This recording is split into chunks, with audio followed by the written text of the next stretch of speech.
I'm Willis Johnson with the JBJ Management Podcast, and today our guest, number 24. No. Yeah, you're right. You're right. Formerly of the New York Jets and Texas A&M.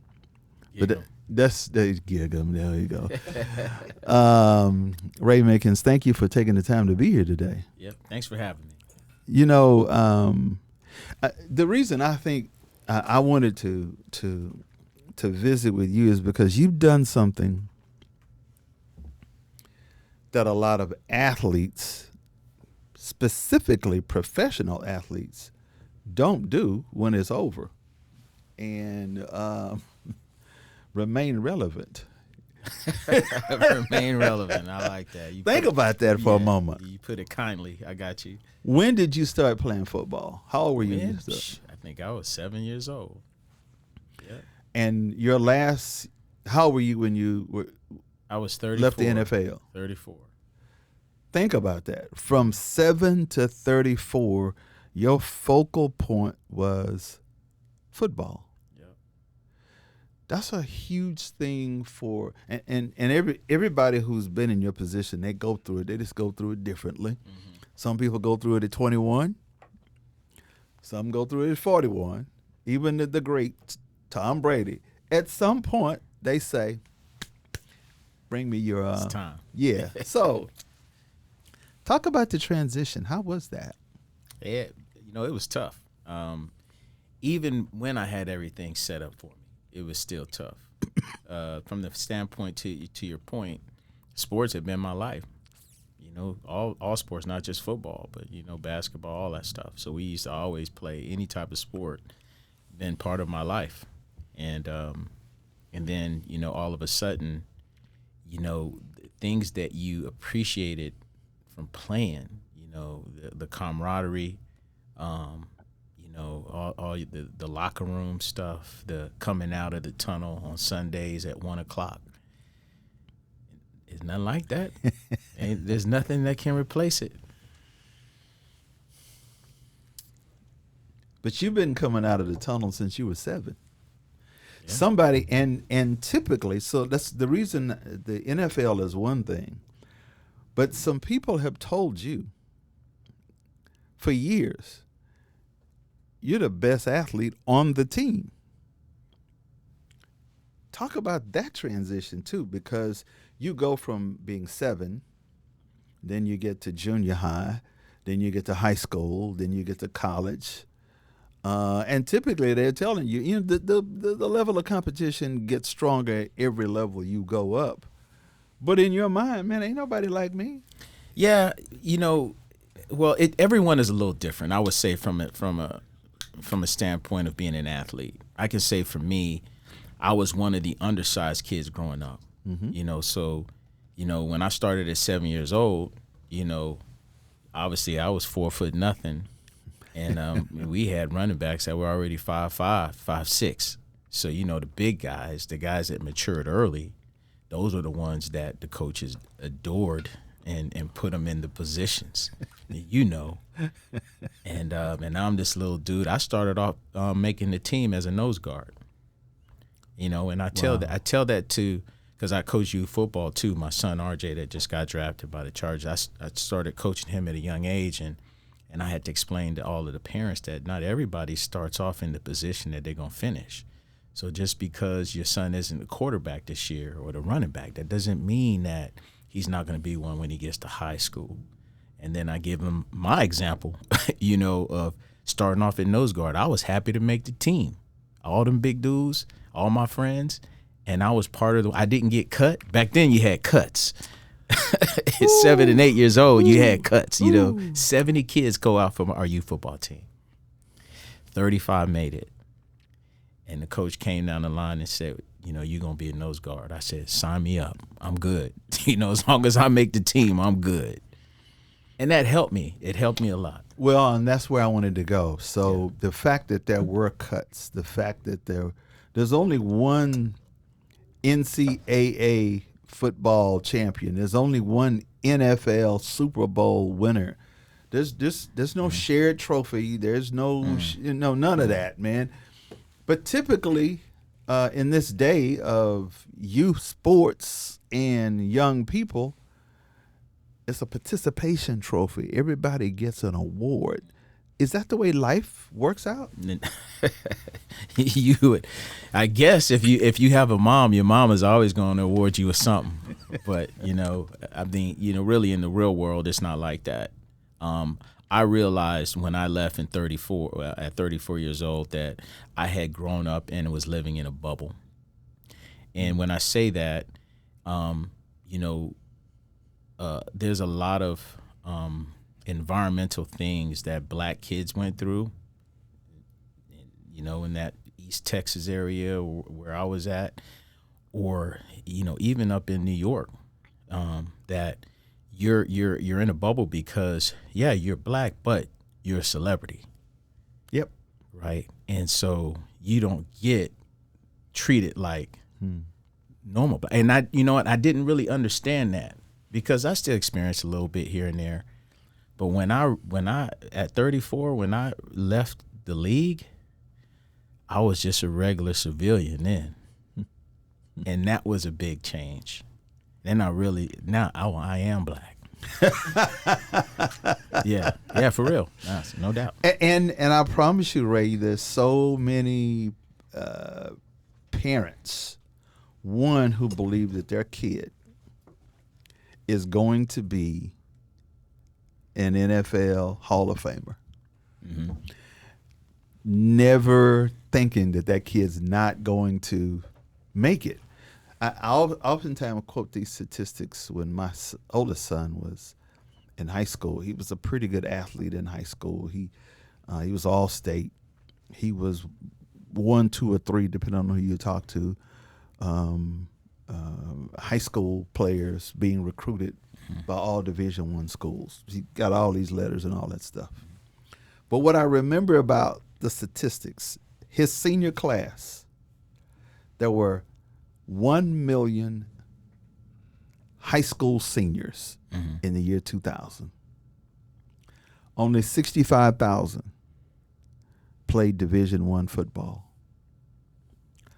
Only 355 got invited to the NFL Combine. Only 255 got drafted in the NFL. Only 120 played 4 years or more in the NFL. That's out of his class. Every class is that way. Yeah. Nobody tells them that, though, right?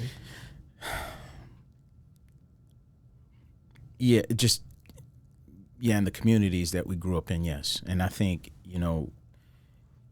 the fact is that, everyone, they're more than just an athlete. Who are you? And that's one of the things that I realized really quick, is that I had to have a plan B. A plan B, because you can't tell me what my plan A was, making it. I'm going to make it. But you got to have a plan B. And that's what I realized about that, because it's very few people make it. People make it to college. Very few even make it to the league. And to your point, getting to the league is one thing. Playing, for 4+ years is another thing.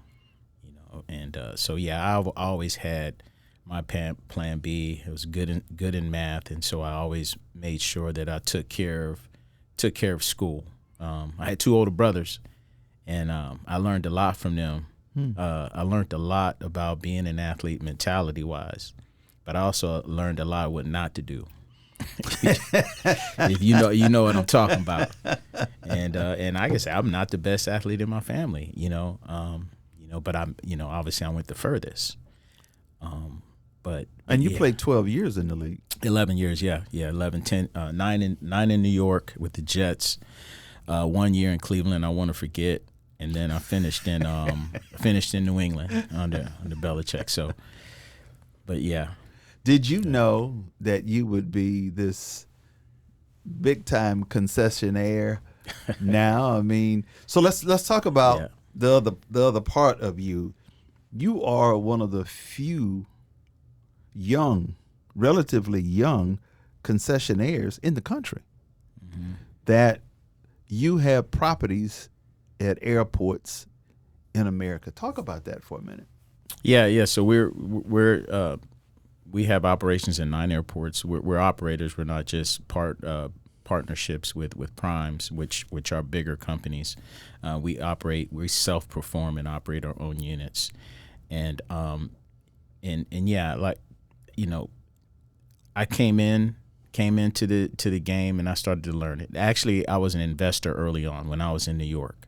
I invested with my uncle, graduate from Drexel. Uncle I looked up to and respected. I invested with him in Philadelphia Airport, and I started to learn the business. At 34, I didn't know what I wanted to do once I left the league, but we did have an operation going in the airport, so I put 2 feet in. A whole new world for me. But there's things that carry over that I learned from football. The leadership stuff, the teamwork, and then the fact that you have a plan. You have a script, and when you go out there on Sundays, you got to make adjustments. There's things that aren't perfect, and I started seeing this stuff, and it started to be, okay, this is a little bit like sports. Is that there's some guys that are Deion Sanders, some guys that that ain't, because not everybody's him. I got another story about that, but you realize that, man, I can make a big difference. I could be a lot better than what I see, and so that's what I started to dig in and started to learn and find my identity coming out of sports on that next challenge, that next being competitive. Because I have that competitive spirit. If you're an athlete, you want to compete. You trying to win, dominate, not just play the game, not just copy somebody else. You want to win. So I'm like, okay, I'm in this game. Let me figure out how to win. And that's kind of how I approached it, and it's been a successful formula. And you're in 9 airports. So after getting the first one, how soon did the second airport come, and then was it a domino effect to get the 9? How does that work? Yeah, well, the biggest thing that I did was I started attending conferences, and I started meeting people outside of my little Dallas bubble. So the first airport, obviously I invested in Philadelphia, which I always say that was the original airport, but actually when I finished playing football, DFW was my really first one. And you start going to conference once you realize the lay of the land. You start going to conferences to learn more. Instead of going to school, I go to conferences to learn. You go to those workshops, and you network. And so then I saw how many other opportunities there were across the country. And that's kind of what got my whole mindset going to expand out of Dallas. Were you, did you have a mentor in that industry? Yeah, I had, I call it, kind of a board of directors. When I first started off, there was a guy named Steve Johnson. He was with HMS Host. He was an area developer here in Dallas, and he had a contract that I was going to engage with him with HMS Host on one of my first deals, and he was just like, and I wanted to check him out because I didn't know who Host was, I didn't know who Steve was, and he was just like, well, here's a couple of our partners. This is a guy or a family out in California, LAX. He's our LAX partner. Here's our Atlanta partner. Reach out to them and talk to them about who we are. Well, when I reached out, actually, I flew out to LA. Sat down. I played golf with them, and Clarence Daniel, and from that day, I always called him for advice. Terry Daly in Atlanta, flew out there, another older gentleman, and I remember he told me, "Hey Ray, so if you're not going to do this deal with Host, let me know because I want to do it." And that's when I knew it was a good deal. But from then, I'd always talk to him and ask him for advice. So I had board of directors, people that had been in the game for a while, that I really just picked their brain on. And even here locally, I had a couple of people. how do you see the future for minority concessionaires now under this new attack on DE&I? How does that affect you, or does it? Well, the way I see it is you have to be able to self-perform. That's it. I think we're going into the third generation of the program from what I see. And I was in that second generation of okay, I'm learning from the originals. And most of the original contracts were a partner to a prime, to a bigger company, where that bigger company did everything, back office work, accounting, and all that. Right. I realized that this second generation, I said, okay, we have to be able to self-perform, because all these charges and these inflated costs, and you can make more money if you did it yourself. You just got to be willing to put in the work. So now the next generation, my daughter and these younger, you have to be able to self-perform. If you ever want to be successful, you have to be able to self-perform. And to your point, these primes don't need a minority partner no more if they do away with the program. So if they cut you off of all of their resources, so how are you going to be able to survive on your own? And the only way to do that is you got to have a back office. You got to know accounting. You got to have bankers and financiers. You got to have all this stuff lined up. And so I think that's where it's going. And that was the intent of the program too. The intent of the program was to learn, grow, and graduate. A lot of people didn't get to the graduate part. Right. Or did they even want to? I can honestly say, just straight transparency, that some of them didn't want to because it's easy. And some that did want to, there was roadblocks, such as myself. I witnessed it. There are roadblocks because they don't want you to be on your own. They don't want you to be independent. Because they're creating a competitor? Exactly. And you're creating a competitor, and obviously a competitor that has the relationships and everything to be successful. How big are relationships, Ray, in terms of business? Talk about that. Relationships are everything. Going back to sports, being able to communicate with different people, understanding their body language, understanding what people want. If you're not selfish, and you get people what they want, you'll be able to take care of yourself in return. They'll be willing to do more for you. And so relationships are important because there's not too many people that want to do business with people that they don't know. They rather do business with people that they do know, that they can trust, understand their character, understand all the traits that would be very secure for them. Right. My concern is this generation that's coming up now, they are really focused a lot on internal things. They'd rather be at home. Their thumbs are having carpal tunnel syndrome, or they got issues because they're texting. They don't communicate well. They can't complete a sentence legibly. They're good at social media, and they're not good at in-person, face-to-face communication. Where do we go with that? That's a good question. I think, with all the social media, I see it. I got 4 kids, so I see where, what they're doing and where that's going. They still communicate. It's just smaller circles. And, the key Have you seen their text? Can you read it? Huh?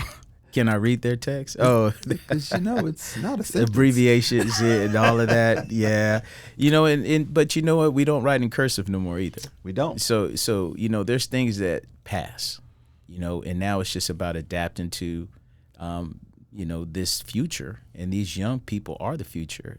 AI is the future. Now I remember having to, I had to do a presentation for the first time, do in front of a bunch of people, and that's not my space. I'm an athlete. I put a helmet on. I feel uncomfortable without a helmet, and I had to stand in front of 100 people, and so I'm trying to go online, look for videos on, presentation, what you're supposed to do, the audience, all that stuff. Now AI, I mean, you could do a whole speech. Chat GPT, all of that stuff. And that's what these kids, I mean, young adults are doing these days, and we have to be able to adapt to it. But Ray, you're still going to have to sit down in front of somebody and have a conversation and carry on the conversation. Yeah. To get that deal done, you won't be able to AI your way through it. You got to have a conversation. True. Unless that person sitting across the table is young too. And I think when you say that, I totally agree with you when you're dealing with 50 plus that are in ownership or that are behind the table that have. They're not going away soon. They're going to die. True. But once you get in the 30s, those people that are in their 30s now, at some point they'll be in that same seat, and then they're going to have different type of things that they're looking for. Right now we know what we're looking for. I know what I'm looking for. You know what you're looking for. But they have a whole different mindset on what they're looking for. But at the end of the day, there's some things that don't change, and that is communication. And when you have to communicate now, whether it be networking events, whether it be airport conferences, I don't know what that looks like, in the next generation. But you're definitely going to have to communicate and get in front of people. Ever in your life did you think you would play in the NFL? Did that ever cross your mind? When did that cross your mind?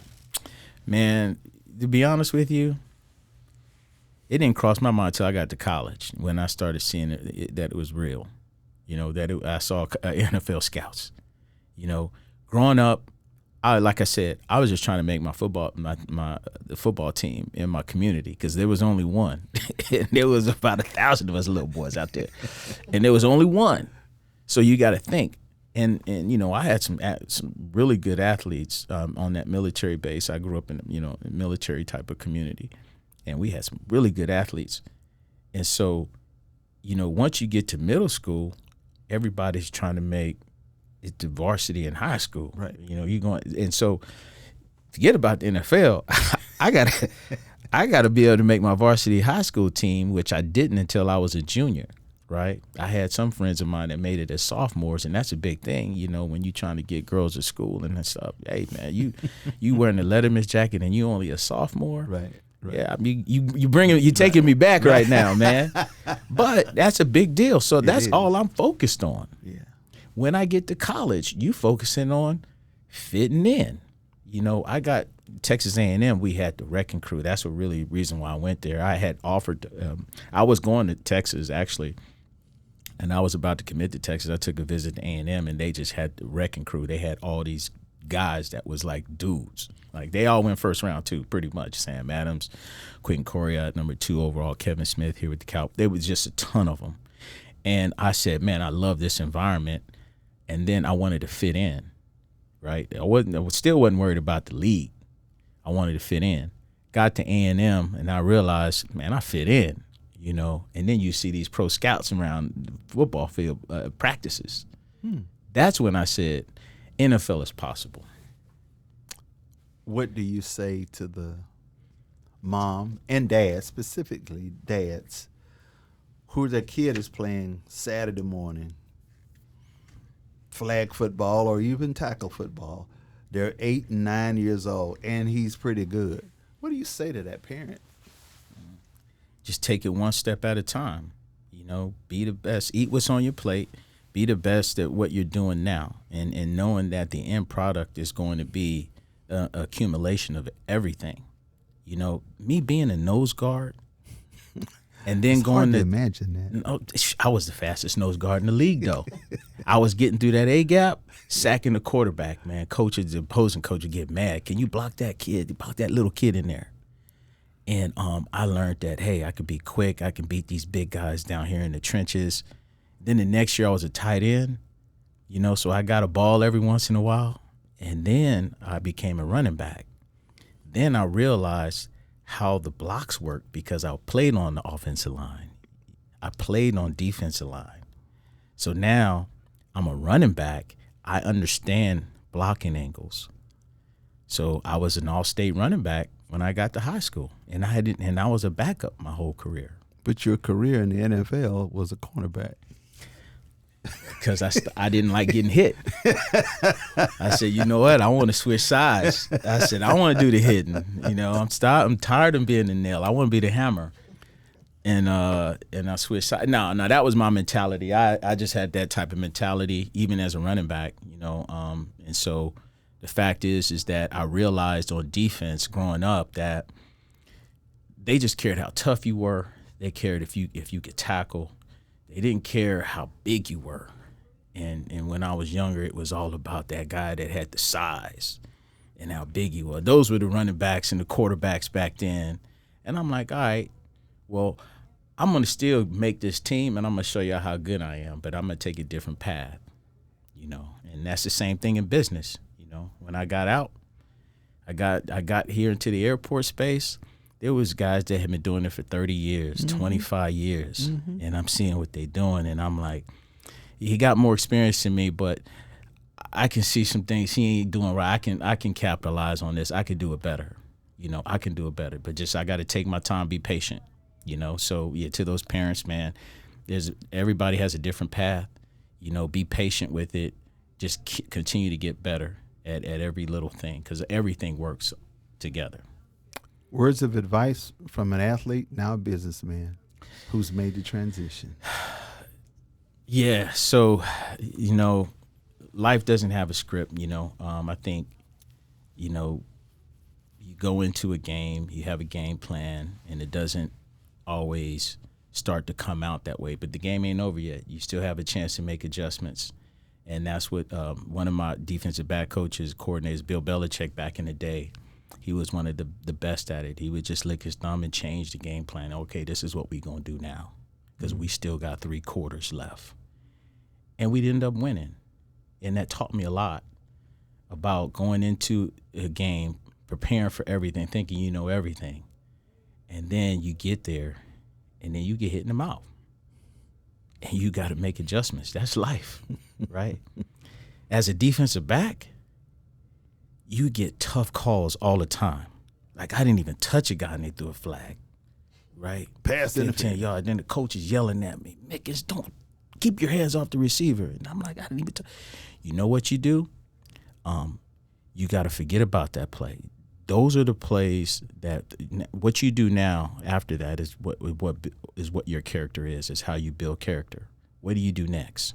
And so you got to forget about that play. You got to focus on the next play.